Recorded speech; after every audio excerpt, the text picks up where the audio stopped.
أعوذ بالله من الشيطان الرجيم بسم الله الرحمن الرحيم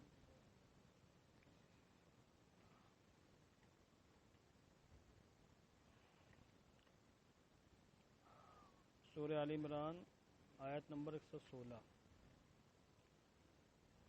ان الذين كفروا لن تغني عنهم اموالهم ولا اولادهم من الله شيئا واولئك اصحاب النار هم فيها خالدون. چلیے درود پاک پڑھیں. اللهم صل علی سیدنا مولانا محمد مبارک وسلم. صلاۃ و سلاما علیک یا رسول اللہ صلی اللہ علیہ وسلم. کفروا، کفر یکفر، باب نصرہ سے انکار کرنا، ناشکری کرنا، تسلیم نہ کرنا.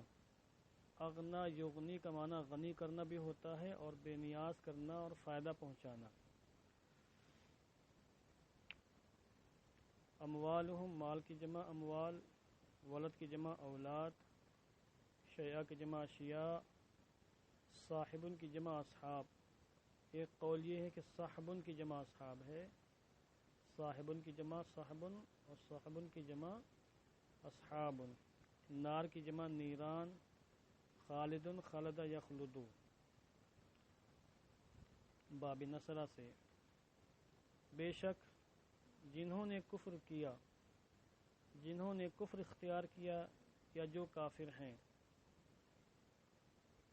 اللہ کے مقابلے میں ان کا مال اور ان کی اولاد انہیں کچھ بھی فائدہ، انہیں ہرگز کچھ بھی فائدہ نہیں پہنچا سکیں گے. یعنی کوئی بھی کافر قیامت کے دن اپنی دولت کے بلبوتے پر اللہ کے عذاب سے بچ نہیں سکے گا اور نہ ہی اپنی اولاد کے تعاون سے اللہ کے عذاب سے بچ سکے گا. اور دنیا میں انسانوں کے لیے یہ دونوں چیزیں بہت بڑا سہارا ہیں، مال اور اولاد. اور یہ چیزیں باعث فخر بھی ہیں کہ انسان ان دونوں چیزوں پر فخر کرتا ہے کہ میرے پاس اتنے بنگلے ہیں، اتنی دولت ہے، اتنی بکریاں ہیں، اتنے اونٹ ہیں، اتنی گاڑیاں ہیں، اتنا بینک بیلنس ہے. سمجھے آپ؟ میرے پاس 10 بیٹے ہیں، 15 بیٹے ہیں، 7 بیٹے ہیں، 5 بیٹے ہیں. بچوں پر بھی انسان فخر کرتا ہے. تو دنیا کی مصیبتوں سے، چکر بندیوں سے، پریشانیوں سے، بیماریوں سے بچانے کے لیے اولاد اور اموال یہ دونوں بہت عظیم وسیلہ ہیں، بہت عظیم ذریعہ ہیں. مگر قیامت کے میدان میں نہ اولاد کام آنے والی ہے، نہ اموال کام آنے والے ہیں.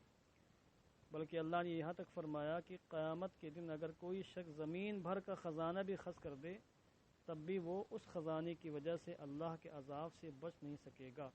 یہ میں نے خلاصہ اور نچوڑ بیان کیا ہے. یہاں پر کون سے کفار مراد ہیں یہ بھی سمجھنے کی بات ہے. یا تو یہود و نصارہ مراد ہے جن کا ذکر پیچھے ہوا، جن کی اللہ نے مذمت فرمائی، یا کفار مکہ مراد ہیں کہ جنہوں نے حضور کو اور آپ کے صحابہ کو مکۃ المکرمہ چھوڑنے پر مجبور کیا، ظلم و ستم کے پہاڑ توڑے، آپ کی شخصیت کو مجروح کرنے کی کوشش کی، مشق ستم بنایا وغیرہ وغیرہ. یا مطلقاً کفار مشرکین، کچھ بھی مراد لیں، چاہے وہ یہود و نصارہ ہوں یا مطلقاً کفار مشرکین ہوں یا کفار مکہ ہوں، یہ حکم سب کے لیے ہے. ابو جہل وغیرہ اور دیگر صنادید قریش کے بڑے بڑے سردار جو اپنی دولت پر اور مال پر فخر کیا کرتے تھے، سمجھے آپ، ان کو آئینہ دکھایا گیا ہے کہ آج تو فخر کر لو، تکبر کر لو جتنا کرنا ہے، اور جن بچوں پر اور جن مال پر تکبر کرنے کی بنیاد پر تم نے ایمان قبول نہیں کیا، یہ مال اور یہ دولت تمہارے قیامت کے میدان میں کسی کام آنے والی نہیں ہے اور یہ تمہیں اللہ کے عذاب سے بچا نہ سکیں گے. وَأُولَئِكَ أَصْحَابُ النَّارِ، یہی لوگ جہنمی ہیں، ہم فیہا خالدون، یہی لوگ جہنم میں ہمیشہ رہنے والے ہیں. تو یہاں سے کئی باتیں معلوم ہیں. ایک تو یہ کہ کفار و مشرکین قیامت کے دن اپنے اموال اور اولاد سے فائدہ نہ اٹھا سکیں گے. یہ ان کی اولاد، ان کے اموال ان کے لیے کچھ بھی کام نہ آئیں گے دوسری بات یہ معلوم ہوئی کہ وہ جہنم میں جائیں گے، تیسری بات یہ معلوم ہوئی کہ جہنم سے کبھی نکالے نہیں جائیں گے۔ لہذا کوئی شخص یہ عقیدہ گھڑنا ہوتا ہے لفظ نا، ہمارے اردو میں گڑھنا بول دیتے ہیں، گھڑنا لفظ ہے۔ جو شخص یہ عقیدہ گھڑے، تھوڑا عجیب لگ رہا ہے کیا؟ غیر مانوس نہ، سنتے سنتے مانوس ہو جائے گا۔ مستشزراتن کے قبیل سے کیا نہیں، اس میں تنافر کلمات ہے، اس میں اتنا تنافر نہیں ہے، بس غیر مانوس لفظ ہے۔ جو شخص یہ عقیدہ گھڑے کہ قیامت کے میدان میں الاسلام، آئیے تشریف لائیے، ماشاء اللہ بارک اللہ، بہت بڑا جہاد فرمایا آپ نے، اللہ خیر فرمایا۔ ٹھیک ہے، میں ابھی دیکھ لیتا ہوں۔ وعلیکم السلام ورحمۃ اللہ۔ چلیے، اعوذ باللہ من الشیطان الرجیم۔ جو شخص یہ کہے کہ اللہ کی رحمت اس کے غضب پر غالب آ جائے گی اور پھر اللہ سب کو معاف فرما دے گا، کافروں کو بھی اور مشرکوں کو بھی، سب کو جہنم سے نکال کر جنت کا پروانہ عطا فرمائے گا، وہ مشرک ہے، کافر ہے، اس آیت کریمہ کا منکر ہے۔ کچھ لوگ جو روشن خیال اپنے آپ کو کہتے ہیں وہ روشن خیال اور روشن ضمیر بننے کی کوشش کرتے ہیں۔ روشن خیال ہونا اور ہے، روشن ضمیر ہونا اور ہے۔ روشن ضمیر کا معنی یہ ہے کہ دل روشن ہو، روشن خیال کا معنی یہ ہے کہ دل تاریک ہو، دماغ روشن ہو، انسان آزاد خیالی جس کو بولتے ہیں آپ۔ تو کچھ لوگ یہ کہتے ہیں کہ بھئی یہ تو کون سی بات ہوئی کہ سارے مشرکین کفر ہمیشہ جہنم میں رہیں گے، اس کے بولو ہمیشہ جہنم میں رہیں گے، کبھی ان کو معاف نہیں کیا جائے گا۔ یہ کیسے ہو سکتا ہے؟ جب محدود زمانے تک کفر کیا تو محدود زمانے تک ان کو سزا ملنی چاہیے، یہ انصاف کا تقاضا ہے۔ اب کسی نے کفر کیا 40 سال 50 سال 60 سال مر گیا اور سزا مل رہی اس کو اربوں خربوں سالوں کی، سمجھے آپ؟ اس کا جواب یہ ہے کہ بھیا یہ جو سارے معاملات ہیں ان کے لیے ہیں جو مومن ہوں، یہ ہمارے جو عقائد ہیں ان کے لیے ہیں جو مومن ہوں، اللہ پر ایمان رکھتے ہو۔ تم تو مومن ہی نہیں ہو، تم کو انٹرفیئر کرنے کی حاجت ہی کیا اس میں ہے؟ تم کو انٹرفیئر کرنے کی اجازت ہی نہیں ہے، ہمارے معاملات ہیں، ہم سمجھتے ہیں، تم کو نہیں ماننا مت مانو، لنا اعمالنا ولکم اعمالکم۔ اصل میں معاملہ یہ ہے کہ ضابطہ یہ ہے کہ اگر جرم سب سے بڑا ہو تو سزا بھی سب سے بڑی ہونی چاہیے، سزا جرم کے حساب سے ہوگی، اور کفر سب سے بڑا جرم ہے، اس سے بڑا کوئی جرم ہی نہیں قانون الہی میں، شریعت میں کفر اور شرک سے بڑا کوئی جرم نہیں ہے۔ تو جب یہ سب سے بڑا جرم ہے، اس سے بڑا کوئی جرم نہیں ہے، تو سب سے بڑی سزا یہی ہے کہ مخلد فی النار ہو، سمجھے آپ؟ سب سے بڑے جرم کی سزا سب سے بڑی ہونی چاہیے۔ ایک تو سب سے بڑا جرم، اور یہ جرم اس لیے بھی بہت بڑا ہو گیا کہ اللہ نے عقل بھی دی سمجھنے کے لیے، اللہ نے پیغمبر بھی بھیجے، شعور بھی بخشا، سارے کاموں میں تو عقل کا استعمال کیا، صرف ایمان کفر ہی میں عقل کا استعمال نہیں ہوا، عقل ماری گئی تھی، مت ماری گئی تھی تمہاری، اتنی 50 سال 60 سال 70 سال کی زندگی ملی اور کبھی اس مسئلے میں غور کرنے کا موقع نہیں ملا۔ تو اس لحاظ سے دیکھیں تو کفار مشرکین انتہائی ظالم ہیں، بدترین ظالم ہیں، اس لائق ہی نہیں کہ ان کو معاف کر دیا جائے۔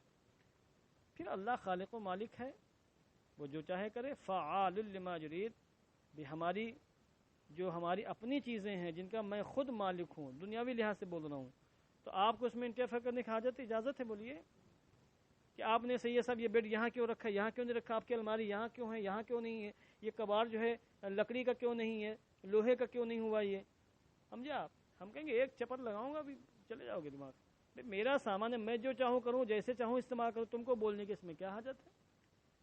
تو ہر مالک اپنی مملوک میں جس طرح چاہے تصرف کرے، تو بندے اس کے مملوک ہیں، وہ ہمارا خالق و مالک ہے، اسے جو فیصلہ کر دیا آمنا صدقنا، اور ہمارا اس پر یقین ہے، اعتماد ہے، بھروسہ ہے، وثوق کامل ہے کہ اس کا کوئی بھی فیصلہ ظالمانہ نہیں ہے، یا تو عادلانہ ہے یا فضل و کرم پر مشتمل ہے۔ ہم نیکیاں کر رہے ہیں، اگر وہ ہمیں جہنم میں ڈال دے تو اس کا عدل ہے، اور اگر ہمیں معاف کر کے جنت میں ڈال دے اور نعمتوں سے سرفراز تو اس کا فضل و کرم ہے۔ اور یہاں تو ان کو ان کی کرتوتوں کی سزا دی جا رہی ہے جو انہوں نے کیا تھا۔ اس لیے اسلامی عقیدہ یہی ہے کہ معاف نہیں کیا جائے گا، جو اس کے برخلاف عقیدہ رکھے گا مومن نہیں، چونکہ وہ ایک دو آیت نہیں سینکڑوں آیات کریمہ کا منکر ہو رہا ہے۔ مثل ما ينفقون في هذه الحياة الدنيا كمثل ريح فيها سر أصابت حرث قوم ظلموا أنفسهم فأهلكت۔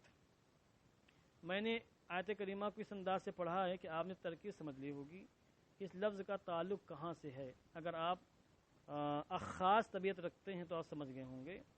وما ظلمهم الله ولكن كانوا انفسهم يظلمون، کہیں پر کانو بھی غالباً آیا، میرے منہ سے کانو نکلا ہے نا، کہیں پر ہے نا آیت کریمہ میں۔ کہتے ہیں مثل ما ينفقون، اس کی مثال، اس کی مثل، اس کی کہاوت جسے مشرکین اس دنیاوی زندگی میں خرچ کر رہے ہیں، اس صدقات و خیرات کے مثل جسے منافقین، کفار یا یہود و نصارہ اس دنیاوی زندگی میں خرچ کر رہے ہیں، یا ریاکاری کرنے والے، دکھا کر خرچ کرنے والے اس دنیاوی زندگی میں خرچ کر رہے ہیں، اس کی کہاوت کمثل ریح، اس ہوا کی طرح ہے، فیہا سر، جس میں پالا ہو، پالا، پالا سمجھتے ہو؟ برف، سردی، ٹھنڈک، یہ تو یوں بھی بولتے بہت پالا گر رہا ہے، نہیں بھول گئے آپ لوگ؟ ارے ہمارے علاقے میں پالا لفظ باقاعدہ استعمال ہے، اور ترجمہ بھی کنزُ میں پالا ہی ہے۔ ہمارے یہاں پالا بہت ہے، آج پالا گر رہا ہے، یعنی برف گر رہی ہے، ٹھنڈک بہت زیادہ ہے۔ بہرحال ریح سر کہتے ہیں برفانی ہوا کو، ایسی ہوا جس میں خوب ٹھنڈک ہو، سوسری ہوا، کڑاکے دار ہوا جو حالت خراب کر دے، وہاں ہوتی ہے حرمین شریفین میں سوسری ہوا ہوتی ہے۔ کتنا بھی آپ اوڑھ لیں نا، سردی اندر گھس جاتی ہے بدن کے، اتنی سخت سردی وہاں رہتی ہے۔ میں نے خود مدینہ منورہ میں دیکھا، جبکہ ابتدائی بالکل سردی تھی، مگر فجر کے وقت جو تیز ہوائیں چلتی تھیں تو اچھے سمجھ لیجیے دانتوں میں کب کبھی طاری ہو جاتی تھی اچھوں کی۔ سردی بھی وہاں کی ماشاءاللہ سبحان اللہ، اور گرمی بھی ماشاءاللہ سبحان اللہ، مزہ آ جاتا ہے۔ گرمی میں میں جب حج کرنے گیا تو بہت مزہ آیا تھا، آج بھی تمنا ہے کہ ایک بار اور کوئی صاحب بھیج دے ہم کو حج بدل کے لیے، یا یوں ہی بھیج دیں تو اور پھر مزے لے جا کے وہاں گرمی کے۔ میں بے ہوش ہو گیا تھا، اتنی سخت گرمی تھی، چکر آ گیا تھا۔ اور وہاں میدان عرفات میں گاڑی کھڑی تھی، بس اس کے بازو میں ہلکی سی سایہ تھی، وہیں آ کے بیٹھا تھا، کہیں سایہ نہیں مل رہا تھا، چھتری تھی نہیں۔ پھر ہمارے عبدالرحیم صاحب ماشاءاللہ وہ کسی پولیس والے سے جا کے بات چیت کر کے وہ چھتری لے کے آئے، تب سکون ملا۔ تو بڑی برکتیں ملی وہاں پر گرمیوں کی، بہت مزہ آتا ہے 5 دن میں۔ تو ریح سر کہتے ہیں اس ہوا کو جس میں سردی ہو، ٹھنڈک ہو، برفانی ہوا کہہ لیجیے آپ، آسان ترجمہ اس کا۔ اصابہ یصیبو کا معنی پہنچنا باب افعال سے، اور حرث کہتے ہیں کھیتی کو، یہاں مراد وہ کھیتی جو لگی ہوئی ہو، تیار شدہ کھیتی، اور اصل میں یہ مصدر ہے، حرث یحرث، اور حرث یحرث باب ضربہ سے بھی ہے اور باب نصرہ سے بھی، جس کا معنی ہوتا ہے ہل چلانا، کھیتی کرنا۔ ایک تو زرع کھیتی، بیج ڈالنا، اور ایک حسد یحسد کاٹنا، اور ایک ہے حرث یحرث، یہ عام ہے، کاٹنا، جوتنا، چلانا، کھیتی کرنے کے معنی پہ مشتمل ہے۔ اب کھیتی کرنے کے لیے جتنے لوازمات ہیں سب اس میں شامل ہیں، مراد یہاں پر کھیتی، اور قومن یہ موصوف ہے، ظلموا انفسهم یہ اس کی صفت ہے۔ اب ترجمہ کر رہا ہوں میں، اس کی مثل جسے وہ لوگ اس دنیاوی زندگی میں خرچ کرتے ہیں، اس ہوا کی طرح ہے جس میں ٹھنڈک ہو، اور جو ایسی قوم کی کھیتی پر پہنچی ہو جس قوم نے اپنے آپ پر ظلم کیا ہو، فأہلکت ہو، تو اس برفانی ہوا نے اس کھیتی کو ہلاک کر دیا ہو۔ اسی کی طرح ان کے صدقات و خیرات کی مثل ہے، کہاوت ہے کہ وہ مومن جو ریاکاری کرتے ہوئے دکھاوے کے لیے خرچ کر رہے ہیں، ان کی ریاکاری ان کے صدقات و خیرات کے اجر و ثواب کو فنا کر دے گی۔ وہ لوگ جو منافق ہیں، دل سے کافر، زبان سے مومن کہتے ہیں، اور پھر وہ خرچ کر رہے ہیں، تو ان کا نفاق ان کے صدقات و خیرات کو ختم کر دے گا، فنا کر دے گا۔ وہ لوگ جو کافر ہیں، مشرک ہیں، یا وہ لوگ جو یہود و نصارہ ہیں، ان کی یہودیت، نصرانیت یا ان کا کفر و شرک ان کے صدقات و خیرات کے ثواب کو فنا کر دے گا، جس طریقے سے برفانی ہوا کھیتی کو ہلاک کر دیتی ہے، تباہ و برباد کر دیتی ہے۔ یہ مثل دے کر اللہ نے سمجھایا۔ وما ظلمهم اللہ، اور جب ان کا نفاق، ان کا کفر یا ان کا شرک یا ان کی یہودیت و نصرانیت، ان کی دین کی دشمنی، ان کے صدقات و خیرات کے ثواب کو ختم کر دی گئی، تو یہ اللہ نے ان پر ظلم نہیں کیا، ولیکن انفسہم یظلمون، لیکن وہ خود اپنی جانوں پر ظلم کرتے ہیں۔ ولیکن انفسہم یظلمون انفسہم، یہ اصل میں یوں ہے، انفسہم کا تعلق یظلمون سے، یہ اس کا مفعول بھی ہے۔ یا ایہا الذین آمنوا، اے ایمان والو، لا تتخذوا بطانة من دونکم، اپنے غیروں کو رازدار نہ بناؤ۔ بطانہ کہتے ہیں استر کو، آپ دیکھتے ہیں ٹیلر لوگ کپڑا سلتے ہیں صدری اور شیروانی وغیرہ، تو اندر ایک کپڑا لگاتے ہیں، استر ہوتا ہے، وہ جسم سے متصل ہوتا ہے۔ تو جو انسان کا رازدار ہوتا ہے وہ انسان سے متصل ہوتا ہے، اس کے پر راز کی باتیں ہوتی ہیں۔ تو یہاں اللہ رب العزت نے ارشاد فرمایا کہ غیروں کو رازدار نہ بناؤ، اپنے راز کی باتیں، اپنے معاملات اور اپنے اندرونی جو معاملات ہیں یہ غیروں کو نہ بتاؤ، یعنی کافروں کو رازدار نہ بناؤ۔ کافروں کو رازدار بنانا جائز نہیں، حرام و ناجائز ہے۔ ظاہر بات رازدار بناؤ گے وہ تو دشمن ہے، اور دشمنی ان کے منہ سے ظاہر ہو چکی ہے، اور دل میں بغض و حسد بھرا پڑا ہے، تو اگر وہ راز کی باتیں جان جائیں گے تو پھر نقصان پہنچانے کی پوری کوشش کریں گے۔ اس لیے بادشاہ اسلام کو، سربراہ قوم کو بھی جائز نہیں ہے کہ وہ ہندوؤں کو بڑے بڑے منصب دیں، ٹھیک ہے فوج میں شامل کر لیں، سپاہی بنا دیں اور چھوٹے چھوٹے منصب دے دیں، مگر جو رازدارانہ باتیں ہوں تو ان باتوں پر ان کو مطلع نہ کریں، اور کوئی ایسا منصب نہ دیں جن کی بنیاد پر وہ رازدارانہ باتوں سے مطلع باخبر ہو جائے، پھر دشمنوں کو خبر کر دیں اور پھر نقصان پہنچے مسلمانوں کو۔ تو اسی طریقے سے کوئی بھی معاملہ ہو جہاں پر رازداری کی بات آ جائے، مسلمانوں کے اپنے ذاتی معاملات کی رازداری کی بات ہو، مذہبی معاملات کی رازداری کی بات ہو، تو اس میں کافروں کو شریک نہ کیا جائے، ہرگز، دشمن ہے، بدترین دشمن ہے۔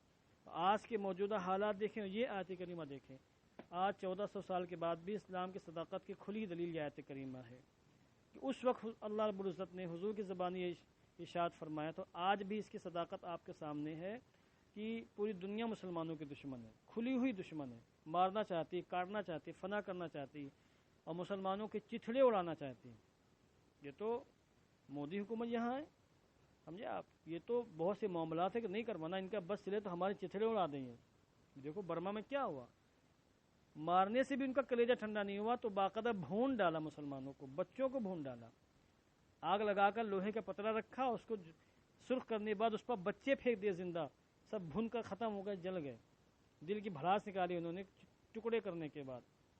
صرف مارنا ہی نہیں ہے، ایک تو ہوتا مارنا، ایک ہوتا بے دردی سے مارنا، جلا کر تڑپا کر ٹکڑے کر کر کے مارا ہے۔ یہاں دیکھیں گجرات میں دنگے فساد ہوئے، مسلمانوں کو بے رحمی کے ساتھ مارا کاٹا گیا، تو ان کو جہاں موقع ملتا ہے اپنا بغض و حسد ظاہر کر دیتے ہیں، اور صرف مارنے پر ہی اکتفا نہیں کرتے ہیں، بے دردی کے ساتھ مارتے ہیں۔ کیوں مارتے ہیں؟ اس لیے کہ ان کے دل میں کدورت ہے، نفرت ہے، بغض ہے، حسد ہے۔ تو یہ معاملہ صرف حضور کے زمانے کے کفار مشرکین کا نہیں تھا، قیامت تک جتنے بھی کفار مشرکین ہوں گے، دشمن دین ہوں گے، سب کا یہ میٹر ہے، سمجھے؟ دیکھیں صدام کا نام لے کر عراق میں پوری بستیاں تباہ و برباد کر دی گئی نا، طالبان کو ختم کرنے کے بہانے افغانستان میں آئے اور 18-20 سال رہ کے لاکھوں لوگوں کو مار دیا، نہ جانے کتنے عورتیں بیوہ ہو گئے، کتنے بچے یتیم ہو گئے، یہ سب کیا ہے؟ وہی ہے۔ تو جن کے معاملات ایسے ان کو رازدار ہرگز نہ بناؤ، وہ اس لائق ہی نہیں ہے کہ تم اپنے راز کی باتیں ان تک پہنچاؤ، ورنہ چھوڑیں گے نہیں تم کو۔ آگے اللہ نے فرمایا لا یعلونکم خبالا، وہ تمہیں نقصان پہنچانے میں، تمہارے معاملات کو فاسد کرنے میں ذرہ برابر بھی کوتاہی نہیں برتیں گے۔ الا یعلو علوون کا معنی ہوتا ہے کوتاہی برتنا، جیسا آپ اردو بولتے بھی ہیں، غالباً مصباح الانشاء میں آپ نے بنایا بھی لم آل جہدن فی ھذا الباب، یعنی اس مسئلے میں ہم نے کوتاہی بالکل نہیں برتی، لم آل جہدن، محنت میں نے کوئی کوتاہی نہیں برتی۔ کس باب سے ہوا؟ نصرہ سے، اور خبال کا معنی فساد ہوتا ہے، اور بطانہ کی جمع بطائن ہے، بطائن۔ لا تتخذوا کس باب سے ہے؟ باب جلدی بولو نا، باب افتعال سے ہے، تو اس کا مصدر کا اتخاذ ہے، اور مصدر جو اصل میں ہے، مصدر اصل میں کیا ہے؟ مصدر اصل میں ہے اتخاذ، کیا؟ اور پھر زیبن کے قاعدے سے حمزہ کو یا سے تبدیل کیا، کیا ہوا؟ اتخاذ۔ پھر باب افتعال کے قاعدے سے یا کو تا سے تبدیل کیا، پھر تا کا تا میں ادغام کیا، کیا ہو گیا اتخاذ. اور جب مصدر میں حمزہ تا سے وایا کر کے تا سے تبدیل ہو گیا تو افعال میں بھی کیا ہو گیا، تا سے تبدیل ہو گیا. اب آپ لا تتخذوا کا اصل نکالو گے تو کیا نکلے گی، لا تتخذوا. کیا نکلے گی اصل؟ ہاں اصل کے لحاظ سے بول رہا ہوں میں، کیونکہ حمزہ خا اور زال یہ مادہ ہے، مگر چونکہ حمزہ پہلے یا سے تبدیل ہوا مصدر میں، پھر تا سے تبدیل ہو گیا ہے، تو اس سے مصدر سے جو افعال نکلے اس میں بھی حمزہ تا سے تبدیل ہوا. ودوا ما عنتم، وہ چاہتے ہیں ان مصیبتوں کو جن کو تم برداشت کرتے ہو. انہیں محبوب ہیں وہ مصیبتیں، وہ مشقتیں جنہیں تم برداشت کرتے ہو، محبوب ہیں ان کو، مزہ آ جاتا ہے. جب تم مصیبت میں رہتے ہو نا تو ان کی باتیں کھل جاتی ہیں، چہرہ مسکرانے لگتا ہے، خوشی کے آثار نمودار ہو جاتے ہیں جب مسلمانوں کی پریشانی اور مصیبت کو دیکھتے ہیں. آج بھی ماحول یہی ہے، سمجھا. بھلے وہ آپ کو بھائی کہیں، آپ سے محبت کا اظہار کریں اور ہیپی کہیں، آپ کو خوش آمدید کہیں، مگر دل میں کدورت بھری ہوئی ہے. گجرات میں جب دنگا ہوا ہے تو بہت سے ہندوؤں نے اپنے مسلم پڑوسیوں کو کاٹ ڈالا جن کے ساتھ اٹھنا بیٹھنا تھا، یارانے تھے، تعلقات تھے. بعض عورتیں چلی گئی، شاید یہ ہمارے پڑوسی ہیں اور ہم سے ان کے گہرے تعلقات ہیں، شاید ہم کو یہاں پناہ مل جائے، تو وہی ان کو ذبح کر دیا گیا. وہ موقع کی تلاش میں ہوتے ہیں.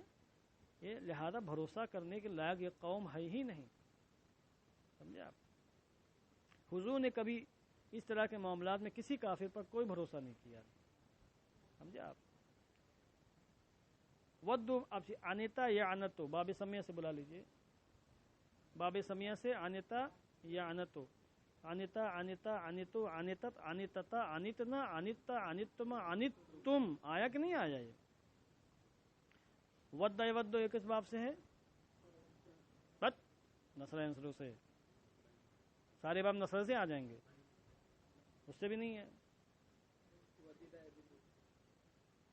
ودیدہ یہ بھی غلط ہے، فتاز بھی نہیں ہے. پڑھ کے سناؤ ہم کو. ودیدہ یوددو، ودیدہ اس لیے تو علم صیغہ محنت سے پڑھو بیٹھو. ودہ یودو، تو ودو ما عنتم، وہ خوش ہوتے ہیں ان مشقتوں سے جنہیں تم برداشت کرتے ہو. اور آگے کیا فرمایا، ایک تو یہ کہ لا یعلونکم خبالا، ایک خرابی ان کے اندر ہے کہ تمہارے معاملات کو فاسد کرنے میں، تمہیں نقصان پہنچانے میں وہ کوئی کوتاہی نہیں برتیں گے. پھر آگے ودو ما عنتم، دوسری ان کی جو دوسرا عیب ہے وہ یہ کہ جب تم مشقتیں برداشت کرتے تو ان کو بڑی فرحت، بڑی خوشی حاصل ہوتی ہے. تیسری بات، قد بدت البغضاء من افواہہم، بغض و حسد، نفرت و عداوت ان کے منہ سے ظاہر ہو چکی ہے. کوئی ڈھکا چھپا معاملہ نہیں ہے، انہوں نے بارہا اپنی دشمنی کو ظاہر کر دیا ہے. جیسے کہ آج کے حالات دیکھیں، موقع ملتا ہے دشمنی کا اظہار کر دیتے ہیں، کبھی حضور کی شان میں گستاخی، کبھی قرآن کی شان میں گستاخی، کبھی مسلمانوں کی شان میں گستاخی، کبھی صحابہ کی شان میں گستاخی. تو بغض و حسد ان کے منہ سے ظاہر ہو چکا ہے. فو کی جمع افواہ ہے یا فمون کی جمع افواہ ہے. بدا یبدو بدون کا معنی ظاہر ہونا، اور ایک ہے بدا یبدؤ باب فتحہ سے، اس کا معنی شروع کرنا ہوتا ہے. اور ایک ہے بدا یبدو بدون، اس کا معنی ہوتا ہے ظاہر ہونا. وما تخفی صدورہم اکبر، اور جو ان کے دلوں میں مخفی ہے اکبر، وہ اس سے زیادہ بڑا ہے. قد بینا لکم الآیات ان کنتم تعقلون، ہم نے تمہارے لیے نشانیاں کھول کھول کر بیان کر دیں. بجنا یبجنو کا معنی ہوتا ہے واضح طور پر بیان کر دینا. باب تفعیل تبیین، جیسے کتاب تبیین الحقائق اندر رکھی ہوئی ہے.